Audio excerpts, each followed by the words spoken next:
નમસ્કાર, આજના સમાચાર બુલેટિનમાં આપ સૌનું સ્વાગત છે. હું છું પાયલ ભટ્ટ. આપ જોઈ રહ્યા છો DATV ન્યૂઝ. તો સમાચારની શરૂઆત કરીએ સૌપ્રથમ હેડલાઇન્સથી. આજથી ધોરણ 10 અને ધોરણ 12ની બોર્ડની પરીક્ષાનો થયો પ્રારંભ. બોર્ડની પરીક્ષાને લઈને વિદ્યાર્થીઓમાં અનેરો ઉત્સાહ.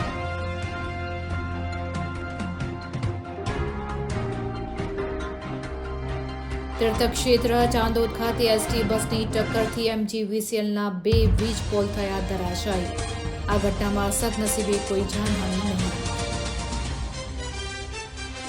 છોટાઉદેપુરમાં હોળીના મહાપર્વ પર ભંગોરિયાના મેળામાં આદિવાસી સંસ્કૃતિનો અનોખો સંગમ જોવા મળ્યો.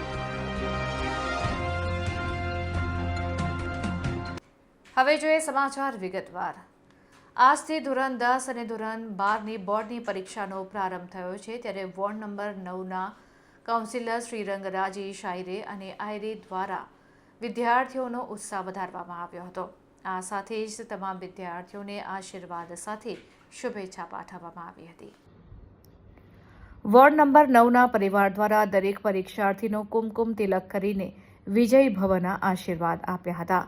તો પુષ્પ અર્પણ કરી તેમનું ભાવભીનું સ્વાગત કરવામાં આવ્યું હતું.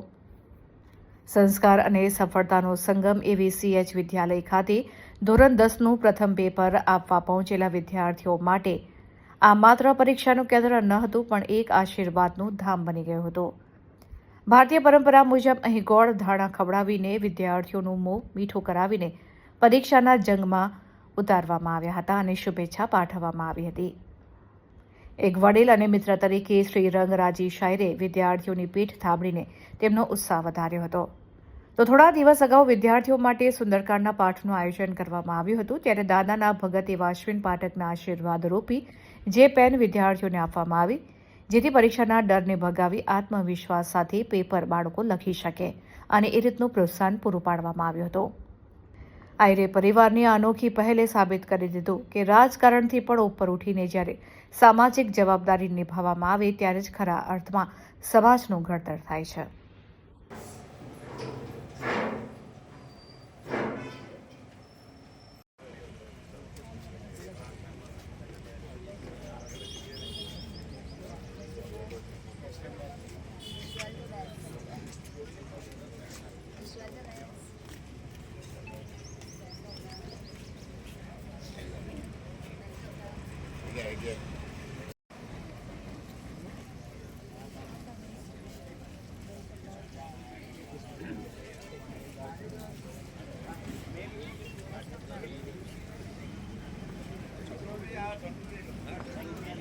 લઈ લો કમલેશભાઈ.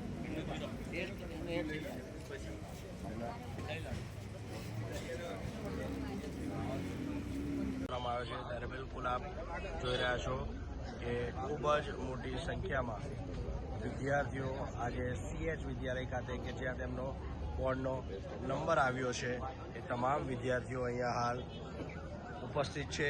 રિસિપ્ટ સાથે લઈને જ વિદ્યાર્થીઓ અંદર જશે અને કોઈ પણ વિવિધ સામગ્રી હશે એ શાળાની વોર્ડ નંબર 9 પ્રમાણ સંભાળી છે અને પિતાના જ રસ્તે શ્રીરંગ ચાલી રહ્યા છે. ત્યારે જોઈ રહ્યા છો કે ખૂબ જ ઉત્સાહપૂર્વક હસતા મુખે તમામ વિદ્યાર્થીઓ પરીક્ષા આપવા જઈ રહ્યા છે.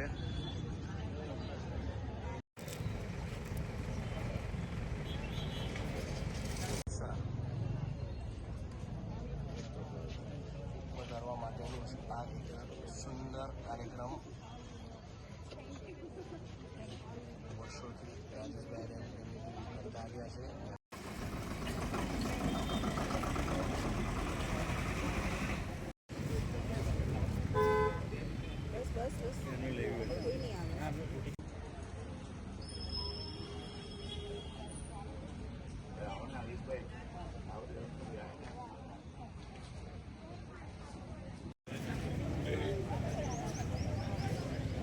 વાગ્યાનો ટાઈમ છે ને, 10 વાગે છે ને. શું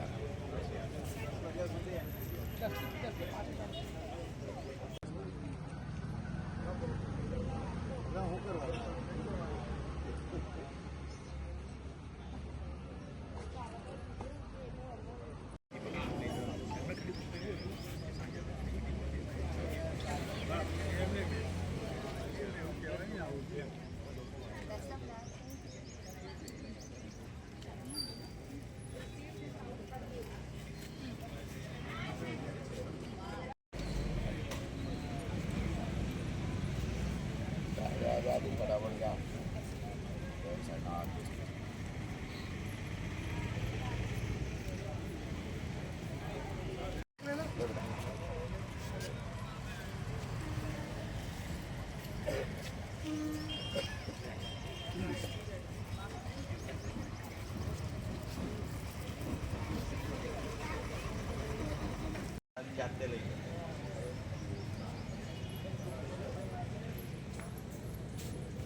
સમગ્ર ગુજરાતભરની અંદર જ્યારે બોર્ડની એક્ઝામ શરૂ થઈ રહી છે, 10મા અને 12માના વિદ્યાર્થીઓની જ્યારે પરીક્ષાઓ શરૂ થતી હોય તો તેમને પ્રોત્સાહન પૂરું પાડવા માટે અમારા માધ્યમથી જે સુંદરકાંડનું એક આયોજન કરવામાં આવે છે કે જેની અંદર બલબુદ્ધિના દાતા વિઘ્નહર્તા એવા તમામ જે દુઃખોને દૂર કરે છે એવા હનુમાન દાદાનું પણ જે સુંદરકાંડનું આયોજન કરવામાં આવ્યું હતું. એવી જ રીતે જ્યારે 10મા 12માની આજના દિવસે પરીક્ષા શરૂ થઈ છે, તમામ વિદ્યાર્થીઓને હું ખૂબ ખૂબ શુભેચ્છા પાઠવું છું કે આવનારા ભવિષ્ય તરફ જે માંડેલું પોતાનું એક ડગલું છે કે જેની અંદર આવનારું ભવિષ્ય તેમનું રહેલું છે અને એવી જ રીતે જે તેમને 365 દિવસ જે સંઘર્ષ ભર્યું જે શિક્ષણની અંદર પોતાનો સમય જેટલો કાઢ્યો હશે અને એ જ શિક્ષણની સાથે સાથે આજે તે લોકો પોતાના ભવિષ્ય તરફ એક ડગલું માંડવા જઈ રહ્યા છે, ત્યારે ફરીથી એક વખત તેમને હું ખૂબ ખૂબ શુભેચ્છા પાઠવું છું. અને ખાસ કરીને વિદ્યાર્થીઓને કહીશ કે કોઈપણ પરીક્ષા પોતાનું જીવન નક્કી નથી કરતું, એટલે પરીક્ષાની અંદર આરામથી જે તમે 365 દિવસ જે તમને ભણાવવામાં આવ્યું છે, જે તમે ભણ્યા છો એ જ તમારે હવે પેપરની અંદર તમારે ઉતારવાનું છે, ત્યારે એ તમે જે કરેલી મહેનત છે ત્યાં હવે તમારા એક ગુણરૂપી તમને તમારું મહેનત દેખાવાની છે. તો એ જ માટે આજના દિવસે તમામ વિદ્યાર્થીઓને હું ખૂબ ખૂબ શુભેચ્છા પાઠવું છું. 25 વર્ષથી CH વિદ્યાલય પહેલાં તો જોતા હતા કે નિલેશ સાહેબ, હવે અંકુરભાઈ, એવી રીતના અલગ અલગ અમારા વિસ્તારમાં વિદ્યા મંદિર હશે, CK પ્રજાપતિ હશે, સાથે સાથે ગોત્રી સ્કૂલ છે અને CH વિદ્યાલય તો અમે વર્ષોથી અહીંયા છે. આજે વડોદરા શહેરની સમગ્ર ગુજરાતભરના દરેક વિદ્યાર્થીઓને અમે ખૂબ ખૂબ શુભેચ્છા પાઠવીએ છીએ, સાથે સાથે દરેક વાલીઓને પણ શુભેચ્છા પાઠવીએ છીએ. અને સ્કૂલના શિક્ષકો પણ પોતે આજે જુઓ છો કે તમે વાલી પોતે અહીંયા સુધી આવે છે. ધોરણ 10ની અને 12ની એક્ઝામ પહેલાં ખાસ તો 10મા વિદ્યાર્થી પહેલાં હોય છે કે પહેલીવાર સ્કૂલની બહાર જઈને એક્ઝામ આપતા હોય છે અને એના માટે જ એમનું મોટિવેશન, કારણ કે આપણું આવનારા દેશનું ભાવિ જ આ છે. અને કેટલીક વાર એવું થાય છે કે એક્ઝામના ટેન્શનમાં છોકરાઓ એકદમ નર્વસ થતા હોય છે અને મોટિવેશન આપવું જરૂર છે. એટલે તમે જુઓ કે સ્કૂલના લોકો હશે, સાઈનાથ ચેરિટેબલ છે, ભારતીય જનતા પાર્ટીની અહીંયા સમગ્ર ટીમ છે કે જે લોકો દ્વારા ગોળધાણા છે, ગુલાબ છે, ચોકલેટ છે, પેન છે, દર વખતે સાયનાથ એજ્યુકેશન પેન તો એ લોકોને આપે છે. સુંદરકાંડ કરાવીએ છીએ કારણ કે બલબુદ્ધિ કે દાતા એવા હનુમાન દાદાના પણ આશીર્વાદ સાથે સાથે એમનું મોટિવેશન વધારવા અમે સુંદરકાંડ કરીએ છીએ. એક્ઝામ પછી એ લોકો પાસ થાય એમના એ લોકોને તમે જુઓ કે દરેક છોકરાઓને અમે એમના મેડલને શીલ્ડ આપીએ છીએ.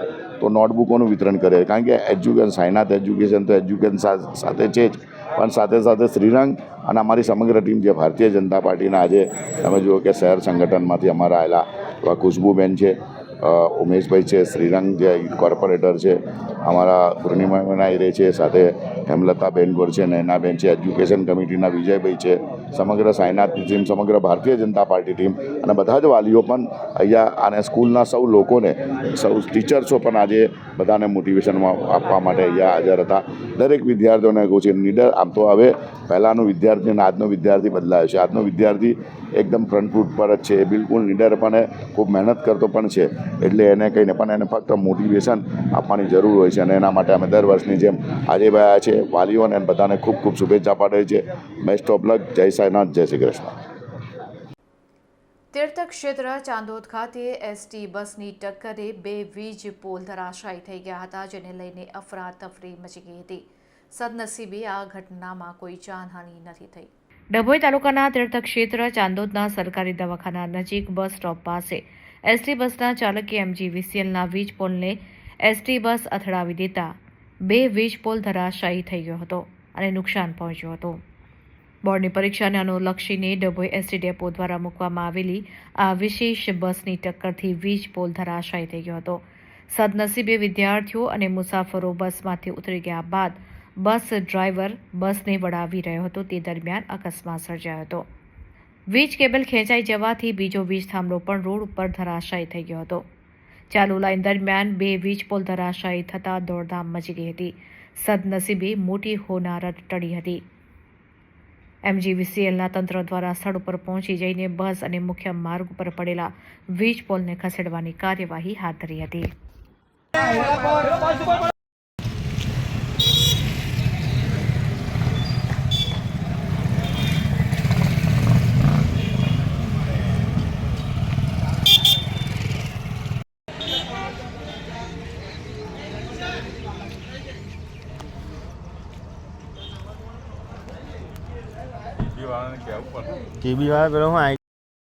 છોટાઉદેપુરમાં હોળીના મહાપર્વને લઈને ભંગોરિયાના મેળામાં આદિવાસી સંસ્કૃતિનો અનોખો સંગમ જોવા મળ્યો હતો.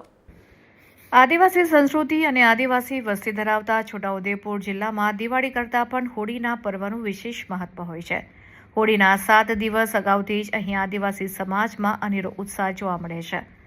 આ તહેવારના ભાગરૂપે યોજાતા ભંગોરિયા મેળાએ આદિવાસી પરંપરાનું અભિન્ન અંગ છે. જ્યાં સાપ્તાહિક હાટ ભરાતા હોય ત્યાં હોળી તહેવાર પૂર્વે વિશેષ મેળાનું આયોજન થાય છે, જેને ગ્રામજનો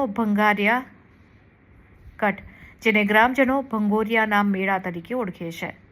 છોટાઉદેપુર જિલ્લાના રંગપુર સઢલી ગામે યોજાયેલ ભંગોરિયા મેળામાં પરંપરાગત વાદ્યો સાથે એક સમાન પહેરવેશ અને શિસ્તબદ્ધ નૃત્ય થકી આજના આધુનિક યુગમાં સ્થાનિક સમુદાય પોતાની પરંપરાને જીવંત રાખી છે. આ મેળામાં જુદા જુદા ગામના પુરુષો અને મહિલાઓની ટુકડીઓ આકર્ષણનું કેન્દ્ર બની હતી. ભંગોરિયાના મેળામાં આસપાસના ગામોમાંથી મોટી સંખ્યામાં લોકો જીવન જરૂરિયાતની ચીજવસ્તુઓ ખરીદી કરવા માટે આવ્યા હતા. ભંગોરિયા મેળામાં સ્થાનિક ટુકડીઓ સાથે છોટાઉદેપુર સાંસદ જશુભાઈ રાઠવાએ પરંપરાગત નૃત્યનો આનંદ માણ્યો હતો. આ વર્ષે છોટાઉદેપુર જિલ્લામાં રંગપુર સડલી હાટથી પરંપરાગત ભંગોરિયાના મેળાનો વિધિવત પ્રારંભ થયો છે.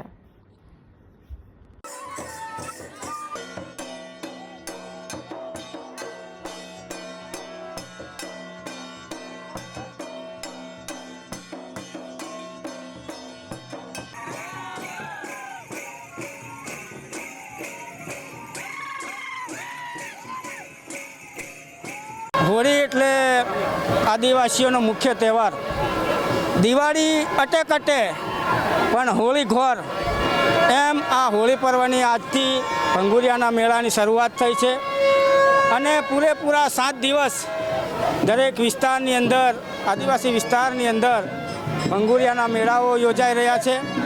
અને ભંગોરિયાનો મેળો જે દિવસે પૂરો થશે તે દિવસે હોળી માતાનું દહનનો કાર્યક્રમ રાખવામાં આવ્યો છે. એના પછી ચૂલના મેળાઓ યોજાશે, કમાટની ઘેરનો મેળો પણ યોજાશે. આમ આ છેલ્લા 15 દિવસ આદિવાસીઓ માટે મુખ્ય તહેવાર. આદિવાસી દુનિયાના કોઈ પણ ખૂણામાં ગયો હોય પણ એ હોળીને તહેવાર મનાવવા માટે પોતાના વિસ્તારમાં આવી જાય છે અને હોળીની અંદર એ પોતે ધામધૂમથી પૂરેપૂરા સપ્તાહ અને પખવાડિયું મનાવી રહ્યો છે. ત્યારે આ હોળી પર્વની સમગ્ર દેશવાસીઓને હું ખૂબ ખૂબ શુભેચ્છા પાઠવું છું.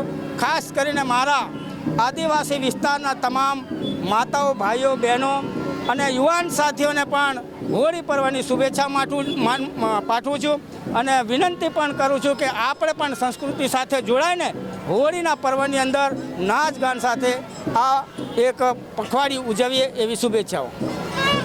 આજથી ધોરણ 10 અને ધોરણ 12ની બોર્ડની પરીક્ષાનો પ્રારંભ થયો છે. ત્યારે વોર્ડ નંબર 10ના કોંગ્રેસના કાર્યકર્તાઓએ બોર્ડના વિદ્યાર્થીઓને શુભેચ્છા પાઠવી હતી. આજથી ધોરણ 10 અને 12ની પરીક્ષા શરૂ થઈ ગઈ છે. ત્યારે ભાયલી ખાતે પ્રગતિ સ્કૂલ ખાતે વોર્ડ નંબર 10 કોંગ્રેસના વોર્ડ પ્રમુખ હાર્દિક આમોદયા, કોંગ્રેસના મહામંત્રી વિકી શાહ, વડોદરા શહેર કોંગ્રેસ મહામંત્રી સુનિલ પરમાર તથા હોદ્દેદારો અને કાર્યકર્તાઓએ સાથે મળીને બાળકોને પરીક્ષા નિમિત્તે શુભેચ્છાઓ પાઠવી હતી. સાથે મોં મીઠું કરાવીને આજના પેપરને લઈને શુભેચ્છા પાઠવી હતી. આ સંદર્ભે વોર્ડ નંબર 10ના વોર્ડ પ્રમુખ હાર્દિક આમોદયાએ મીડિયા સમક્ષ માહિતી આપી હતી.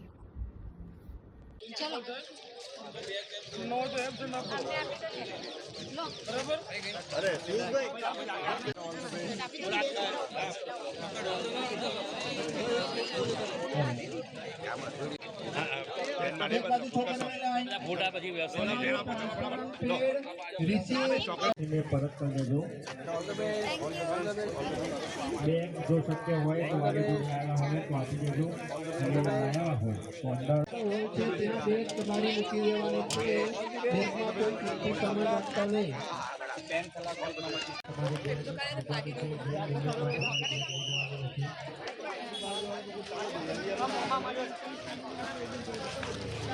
વાલપીટર રૂમમાં ગયો ત્યાં બહાર મૂકવાની છે. કોઈ અંદર કિંમતી સામાન અંદર રાખતા નહીં. એ ખાસ ધ્યાન રાખજો. વડોદરા શહેરના વિદ્યાર્થીઓનો આજે ભવિષ્યનો દિવસ કહેવાય અને એ ભવિષ્યના દિવસ માટે આજે અમે એ આવતા વિદ્યાર્થીઓને વેલકમ સ્વાગતમ કર્યું છે અને પેન આપી છે, મીઠાઈ આપી છે, ચોકલેટ આપી છે. પણ સાથે સાથે દુઃખની વાત એ પણ છે કે આ છોકરાઓ કાલનું ભવિષ્ય છે અને એ ભવિષ્યનું આજની સરકાર અંધકારમય બનાવે એવું અમને લાગી રહ્યું છે. કેમ કે શિક્ષણનું તો એટલું વેપારીકરણ કરી દીધું છે. હવે એ વેપારીકરણની અંદર પણ આજનો વિદ્યાર્થી એટલો મક્કમતાથી ભારત દેશને આગળ લઈ જવા માટે મજબૂત બની અને એનું પોતાનું ભવિષ્ય તો બનાવશે જ, સાથે સાથે દેશને પણ આગળ લઈ જશે અને પ્રગતિના પંથે લઈ જશે એવી આ વિદ્યાર્થીઓ આજથી મક્કમ નિર્ણયથી પરીક્ષા આપવા ગયા કે કાલનું ભવિષ્ય અમારા જ હાથમાં છે, ભારત દેશનું ભવિષ્ય અમે જ લઈને નીકળીશું એવી અભ્યર્થના સાથે આજે આ વિદ્યાર્થીઓ પરીક્ષા આપી રહ્યા છે. આજે ધોરણ 10માં અને 12માની એક્ઝામ શરૂ થઈ રહી છે, તો આજે મેં વોર્ડ નંબર 10માં પ્રગતિ વિદ્યાલય આવેલી છે. ત્યાં આપણે જે છોકરાઓ છે એમને આશ્વાસન આપવા માટે પેન અને ચોકલેટનો વિતરણ કાર્યક્રમ રાખ્યો છે. જે 10મા અને 12માનું છોકરાઓનું જે ભવિષ્ય છે એ ઉજ્જવળ બને એવી અમે શુભકામનાઓ આપીએ છીએ. આજે વોર્ડ 10ની ટીમ, આગેવાનો, હોદ્દેદારો બધા અમે અહીં ઉપસ્થિત રહ્યા છે અને જ્યારે આપણે કોઈ શુભ કામ કરવા જતા હોય તો મોં મીઠું કરીને કરાવતા હોય છે, તો અમે એ પ્રત્યે આજે ચોકલેટ આપીને છોકરાઓને સ્મિત જોયું. જે રીતે ધોરણ 10 અને 12ની એક્ઝામ ચાલી રહી છે, છોકરાઓ આજથી પરીક્ષાની શરૂઆત કરી, છોકરાઓને શું મેસેજ આપવામાં? આજે એમના ઉજ્જવળ, આજે જે 10મા 12માનું જે શરૂઆત જે છે પરીક્ષાનું, એ એમનું ભવિષ્ય ઉજળું બનાવવા માટેની આ પહેલી મોટામાં મોટી તક ગણાય. કારણ કે હવે આના પછી જે લાઈન દોરી આવે છે 10મા 12માના એક્ઝામ પછી જ આવે છે, તો આજે એમને બી મેસેજ આપવા માંગીએ છીએ કે 10મા 12માની એક્ઝામ છે એટલે કોઈ ટેન્શન લીધા વગર સારી રીતે પેપર લખજો. કોઈ બી ટેન્શન, કારણ કે જેવી રીતના ટકાવતા એવી રીતના લાઈનો બી હોય છે, એટલે કોઈ ગભરાવાની જરૂર નહીં. વડોદરા શહેરના ગોરવા વિસ્તારમાં બનેલા હત્યાના બનાવમાં આરોપીઓને ગણતરીના કલાકોમાં જ ઝડપી પાડવામાં આવ્યા હતા. આરોપીઓને કોર્ટમાં રજૂ કરવામાં આવતા કોર્ટે 5 દિવસના રિમાન્ડ મંજૂર કર્યા છે. હત્યાના બનાવમાં મૃતક પિતાના પુત્ર અમીજી ઉર્ફે અબ્દુલ ઘાંચીએ ગોરવા પોલીસ સ્ટેશન ખાતે ફરિયાદ નોંધાવી હતી. જે ફરિયાદના આધારે ગોરવા પોલીસે સાડા અને બનાવીને ગણતરીના કલાકોમાં જ પકડી પાડ્યા હતા. ગોરવા પોલીસ સ્ટેશને મર્ડરનો ભેદ ઉકેલીને ગણતરીના કલાકોમાં જ આરોપીને શોધી કાઢી આ બંનેની ધરપકડ કરી હતી. બંને આરોપીઓને દિવાળીપુરા કોર્ટ ખાતે રજૂ કરવામાં આવ્યા હતા અને નામદાર કોર્ટે તેઓના 5 દિવસના રિમાન્ડ મંજૂર કર્યા હતા. ત્યારબાદ Gorwa police station PI Kirit Lathiya અને ગોરવા પોલીસ સ્ટેશનનો સ્ટાફને સાથે રાખીને બંને આરોપીઓને સાથે રાખીને રિકન્સ્ટ્રક્શન કરવામાં આવ્યું હતું.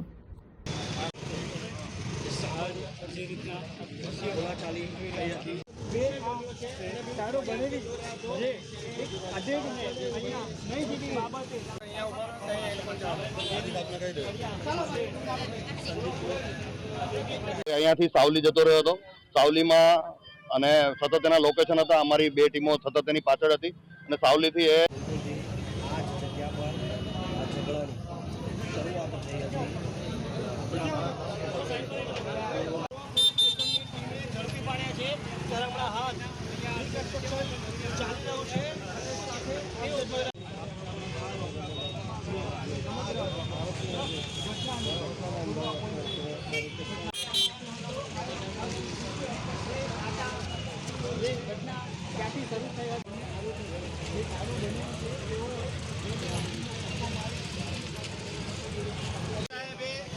શાળા બનાવી છે એ બંનેને ગણતરીના કલાકોમાં જ ઝડપી પાડીને એક ઉત્તમ કામગીરી બતાવી છે જોવા મળી રહ્યું છે.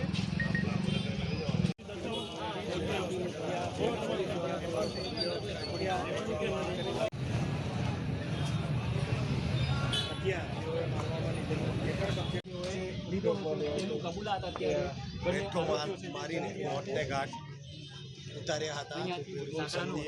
સોહેલ દ્વારા જે શાળા બનાવી છે તેઓએ વિમાનમાં જે આ બનાવ છે એ એકદમ ઉશ્કેરાઈ જઈને તરત જ બન્યો એવું નથી લાગતું. કોઈ પણ આમાં હજી કોઈ વ્યક્તિ હોઈ શકે, એ દિશામાં પણ તપાસ થશે. પ્લસ આમાં જે વ્હીકલ છે પ્લસ એનું જે વેપન છે એ તમામ વસ્તુઓ ને કબજે કરી અને એને સાયગુર રીતે એકબીજાની પુરાવાઓની ચેન બનાવી અને એ ચેનથી તાત્કાલિક સરકારી અધિકારી પીપી સર અને તમામ જજ સાહેબોની સામે એ પુરાવા રજૂ કરતા સખ્તમાં સખ્ત અમને સજા થાય એ દિશામાં કાર્યવાહી કરવામાં આવશે. જૂની હાલ પૂરતી કોઈ અદાવતો એવું ધ્યાને આવેલ નથી. મરણ જનાર સાથે એક સડન જે એકદમ ઉગ્ર બોલાચાલી થયેલી એનું જ આ ગંભીર પરિણામ આવ્યું છે એવું હાલ પૂરતું તપાસમાં જણાવેલ છે. બરોડા ડેરીની ચૂંટણીને લઈને જિલ્લા ભાજપ કાર્યાલય ખાતે ચૂંટણીનો રંગ જોવા મળ્યો હતો. જિલ્લા ભાજપ કાર્યાલયે પૂર્વ મંત્રી અને ધારાસભ્ય કુબેર ડિંડોર, પૂર્વ ધારાસભ્ય મોતીભાઈ વસાવા, પૂર્વ પ્રદેશ મહિલા મોરચા મંત્રી નીપાબેન પટેલ વગેરે પહોંચ્યા હતા. તો નિરીક્ષકો ઉમેદવારોની સેન્સ લેવાની પ્રક્રિયા હાથ ધરાઈ હતી. ત્યારબાદ પ્રદેશમાં રિપોર્ટ કરાશે અને રિપોર્ટ કર્યા બાદ મેન્ડેટ આપવામાં આવશે. મેન્ડેટ પ્રથાનો વિરોધ કરનારા બરોડા ડેરીના ચેરમેન દિનેશ પટેલ પણ સેન્સ પ્રક્રિયામાં પહોંચ્યા હતા. પોતાના પર લાગેલા આક્ષેપોના મામલે દિનેશ પટેલે નિવેદન આપતા જણાવ્યું હતું કે મારા પર લાગેલા આક્ષેપોના મામલે વિરોધીઓ વિરુદ્ધ માનહાનિનો કેસ કરીશ. આ મારી છેલ્લી ચૂંટણી હોવાનું પણ તેમણે જણાવ્યું હતું.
સૌને મારા નમસ્કાર. આજે બરોડા ડેરી નિયામક મંડળની ચૂંટણી 2026 18મી માર્ચે જે થવાની છે એના ભાગરૂપે પ્રદેશમાંથી મારા સાથી મિત્ર શ્રી મોતીભાઈ વસાવા સાહેબ, સાથે અમારા શ્રીમતી નીપાબેન પટેલ, પૂર્વ પ્રદેશ મંત્રી શ્રી મહિલા મોરચો, અમે ત્રણેય મિત્રોને પાર્ટીએ અહીંયા મિત્રોને સાંભળવા માટે આજની આ પ્રક્રિયા અમે કરીશું. આપણી અહીંયા બરોડા ડેરી ડિરેક્ટરશ્રીઓની જે સીટો છે 13 મંડળ છે. 13 મંડળના જે મિત્રો જે અહીંયા પ્રતિનિધિ કરવાના છે, જેમ ઉમેદવારી નોંધાવવાના છે, એમને અમે ક્રમશઃ એક પછી એક એમનો વ્યૂ લઈશું, એમને સાંભળીશું અને જે કંઈ રિપોર્ટ અમે આવશે એ સાથે મળીને ત્રણેય મિત્રો અમારી પાર્ટીની જે સિસ્ટમ છે એ સિસ્ટમ પ્રમાણે અમારું જે જિલ્લા સંગઠન, સમાજના આગેવાનો અને સાથે અમારા સિનિયર કાર્યકર્તાઓ અને અમે સાથે પ્રદેશના અમે નિરીક્ષકો સાથે મળીને સંકલન કરી અને જે કંઈ બાબત હશે એ પ્રદેશમાં અમે જમા કરાવીશું. અને તમામને હું શુભકામના પાઠવું છું. અત્યારે હોળીનો તહેવાર પણ આવે છે એટલે હોળીની અને ધૂળેટીની શુભકામના પાઠવું છું. કેટલા દિવસમાં આવશે આ રિપોર્ટ આજે પ્રક્રિયા અમે ચાલુ કરીએ છીએ. ચાલુ કરીને પ્રક્રિયા ચાલુ જે કરી સાંભળી અને જે કંઈ રિપોર્ટ છે અમે સબમિટ કરીશું અને પછી આગળ અમારી જે પાર્ટીની જે ગાઈડલાઇન છે એ પ્રમાણે જે પ્રદેશ નક્કી કરશે એ પ્રમાણે એની વ્યવસ્થા થાય. ઘણા બધા ઉમેદવારી કરી છે. શું ભાજપ જોઈ રહ્યા છો? અમે જે કંઈ આજે તો અમારી પાત્ર પ્રક્રિયા સાંભળવાની છે. અત્યારે અમે આવ્યા છીએ. જે કંઈ મિત્રોની જે હશે માંગણી અને જે કંઈ પ્રતિનિધિત્વ કરવાના છે એ બધાને અમે સાંભળી લઈશું. અનેક વિવાદોમાં સંકળાયેલી બરોડા ડેરી છે. અમારા પાર્ટીમાં કોઈ વિવાદને નાના મોટા વિવાદ થતા હશે, સંવાદથી બધા સંકલન કરીને સાથે મળીને એના માટે ત્યાં પ્રક્રિયા છે. મેન્ડેટ જે નહીં મળે તો એ જે કંઈ બધું છે એવું કંઈ પ્રશ્ન અત્યારે ઉપસ્થિત થતો નથી. જે કંઈ પાર્ટી નક્કી કરશે એ પ્રમાણે આગળ વધીશું. ધન્યવાદ. પ્રક્રિયામાં તમે આવી ગયા, કેમ આયા એ બધું તમારે જોવાની જરૂર છે. ભાઈ શાંતિ રાખો. તમે જે કહો છો કે મારા પ્રતિસ્પર્ધી ઉમેદવાર જે આક્ષેપો કરે એની સામે એ પુરવાર ના કરે તો 25 કરોડ રૂપિયાનો એની સામે બદનક્ષીનો દાવો કરવાનો. આમાં આજે શક્તિ પ્રદર્શન કર્યું શું કહેશો? દર વર્ષે જ્યારે પણ કોઈ ચૂંટણી લડવાના હોય ત્યારે મારા કાર્યકરો અને જે મતદારો, આ મારા જન્મ શાસિત મતદાર છે તો એ મતદારોને બધાને દર વખતે ભેગા કરી મિટિંગ કરીને ફોર્મ ભરતા હોય.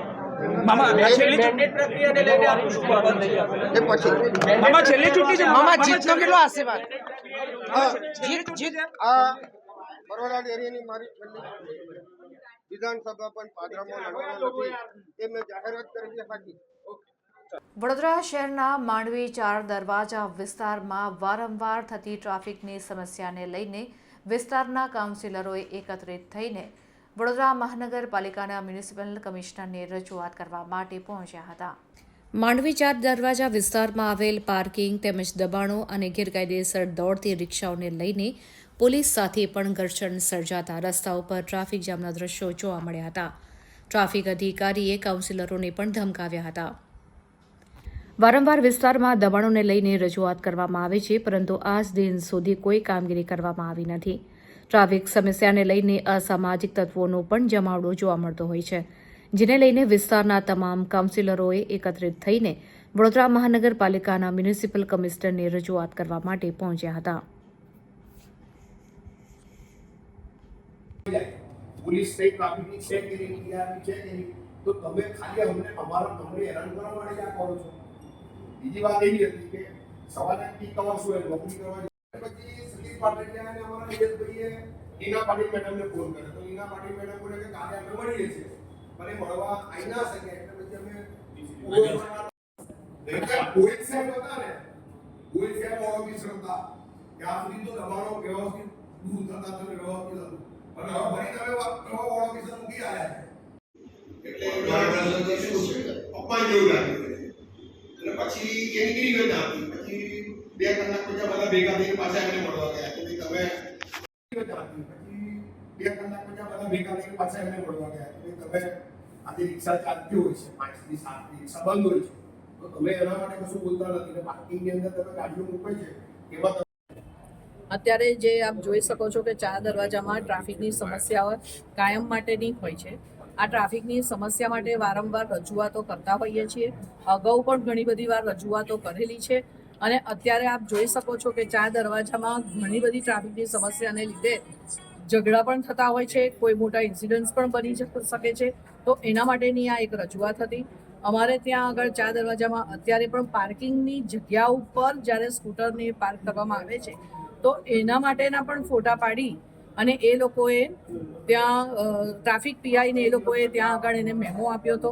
આ રીતે પજવણી પણ અમુક લોકો સાથે થઈ રહેતી હોય છે. અને અત્યારે જ્યારે અમારા સાથી કાઉન્સિલર સચિનભાઈને જ્યારે એમણે વાત કરી તો એ મહામંત્રીશ્રીને ત્યાં એમના ઘરની બહાર જ આ વસ્તુ થઈ હતી. એ લોકોએ સચિનભાઈને વાત કરી, એમને સચિનભાઈએ ત્યાં જ્યારે પીઆઈ સાહેબને ટ્રાફિક પીઆઈને વાત કરી ત્યારે એમણે ગમે તેવા શબ્દો બોલીને એમનું પણ અપમાન કર્યું કે કાઉન્સિલર છો તો શું થઈ ગયું, એવી રીતે વાત કરવા નહીં આવવાનું.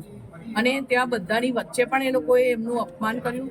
ત્યાર પછી બધા બીજે દિવસે પણ બધા સાથે મળીને એમને પીઆઈને ટ્રાફિક પીઆઈને મળવા ગયા તો ત્યારે પણ એ લોકોએ અમારા જે પૂર્વ કાઉન્સિલર હતા એમની સાથે પણ ખૂબ ખરાબ વર્તન કરવામાં આવ્યું છે. અને ટ્રાફિકની સમસ્યાને માટે જ્યારે હંમેશ જ્યારે લડતા હોઈએ તો અમુક ઇન્સિડન્ટ્સ બને ત્યારે રજૂઆત પણ કરતા હોઈએ છીએ. તો રજૂઆતના સમયે એ લોકો ગમે તેમ શબ્દો બોલીને અને એ લોકો ઉદ્ધત વર્તન કરતા હોય છે. એના માટે ત્યારબાદ ડીસીપી લીના મેડમને પણ વાત કરેલી, એમને પણ ટાઈમ આપેલો પણ કોઈ અનુકૂળતા ન હોવાને કારણે ન મળી શક્યા. ત્યારબાદ અમે લોકો તેજલ મેડમને પણ મળવા ગયા તો બધા જ પૂર્વ કાઉન્સિલરો, પ્રમુખ, મહામંત્રી, સંગઠનની ટીમ સર્વ લોકો તેજલબેનને પણ મળવા ગયા. એમને પણ રજૂઆત કરી કે ટ્રાફિકની આ રીતની સમસ્યા હોય છે અને ટ્રાફિકની સમસ્યામાં જે રિક્ષાવાળાઓ ઊભા હોય છે તો રિક્ષાવાળાઓ ઉપર તો કોઈ એક્શન લેવાતી નહીં હોતી. જ્યારે જે નિર્દોષ લોકો જતા આવતા હોય છે તો એ સમયે સવારના જ્યારે જાય તો સવારના સમયે, સાંજે છૂટવાના નોકરીના સમયે એ લોકો હેરાન કરી અને જ્યારે ટ્રાફિકવાળા એ લોકોને મેમો ફાડે છે તો એ લોકોને મેમો ફાડવામાં આવે છે. આવતી જતી પબ્લિકને મેમો ફાડવા, જ્યારે ત્યાં રિક્ષા સ્ટેન્ડ નથી, રિક્ષાઓ ઊભી રહે છે, રિક્ષાઓ ખોટી રીતે જે જતા આવતા લોકો હોય છે એમને પણ હદ કરીને બોલાવીને છોકરીઓની ત્યાં મસ્કરીઓ પણ થતી હોય છે. તો એ વખતે ત્યાં કશું ટ્રાફિકવાળા બોલતા નથી તો તે વખતે મૌન કેમ રહે છે? અને આ રીતે ટ્રાફિકની સમસ્યા જે બકરી છે એના માટે અમે લોકો મળવાયેલા. તો દબાણના વિષય પણ લીધો કે દબાણ પણ હટવું જોઈએ. તો દબાણ હટાવે તો એની સાથે તરત રિક્ષાવાળાઓ ઊભા રહી જાય છે. તમે ન્યાય મંદિર પદ્માવતી આગળ બી જોઈ શકો છો કે દબાણ હટે તો રિક્ષાવાળાની 2-3 ની લાઈનો આવી જાય છે. એ લોકો બધા સટલિયા જ હોય છે, કોઈ મીટરથી ચાલતી કે વેચવાળા નથી રિક્ષાવાળા હોતા, અને એ લોકો ત્યારે પણ બહેનોને હાથ કરીને હાથ લગાવીને બોલાવતા હોય છે. તો આ રીતની જે વિભત્સતા એ લોકોનું વર્તન હોય છે, તો એ પણ રજૂઆત કરવા માટે અત્યારે અમે લોકો કમિશનરશ્રીને પણ આવ્યા છીએ, અને આ રજૂઆત અમે લોકો પોલીસ કમિશનરશ્રીને પણ મળીને કરવાના છે. અને બીજો એક વિષય હજુ કાલે જ એવો બન્યો કે જ્યારે ટ્રાફિક જે પદ્માવતી ન્યાય મંદિર બેંક રોડ પાસે ત્યાં આગળ દુકાનમાં આપને સમાચારમાં આપણે પણ લીધું છે કે ત્યાં આગળ દુપટ્ટાવાળાની દુકાનમાં કે જે દુપટ્ટાવાળાની દુકાન હતી, તો ત્યાં પણ આવી રીતનો બનાવ બન્યો છે કે રિક્ષાવાળાઓ કંઈક આવીને મારામારી કરી, કોઈ બેન બદલાવા માટે આવેલા, ચૂંદડી બોર્ડની બદલાવા આવેલા, એનામાં પણ આ રીતનો વિષય આવ્યો. તો ત્યાં આગળ ટ્રાફિકની સમસ્યા છે, દબાણો છે, એ બધું દૂર કરે, અને એમાં ટ્રાફિકવાળા, પોલીસવાળા અને કોર્પોરેશનવાળા ભેગા થઈને જ્યારે આ વિષયો જે બને છે એના પર ગંભીરતા લઈ અને એ સમસ્યાઓ દૂર કરે, એ રીતની અમારી અહીંયા રજૂઆત. તો આ હતા અત્યાર સુધીના સમાચાર. વધુ સમાચાર સાથે ફરીથી મળીશું. ત્યાં સુધી મને રજા આપશો. નમસ્કાર.